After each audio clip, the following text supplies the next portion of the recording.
Tips kumpul duit kahwin RM50,000 dalam masa 3 tahun. Adik-adik yang nak kahwin pada tahun 2028, save video ini supaya tak hilang. Kalian ada 3 tahun lagi untuk sediakan dana perkahwinan.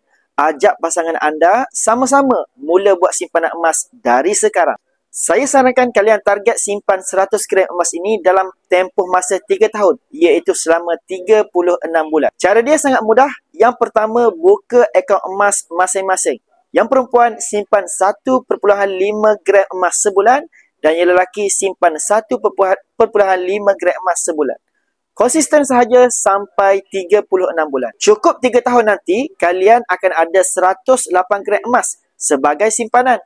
100 gram ini nilainya lebih daripada RM50,000. Tetapi, emas akan meningkat nilainya antara 8 hingga 10% setahun. Selepas 3 tahun, sebenarnya simpanan kita akan ada lebih daripada RM50,000. Gunakan sebahagian simpanan emas itu untuk emas kahwin ataupun hantaran. Selebihnya, adik-adik boleh gunakan untuk kos perkahwinan. Simpan emas dengan ilmu, insya-Allah pasti tercapai matlamat. Bagi adik-adik yang nak memulakan simpanan emas bersama dengan Public Gold, boleh hubungi saya.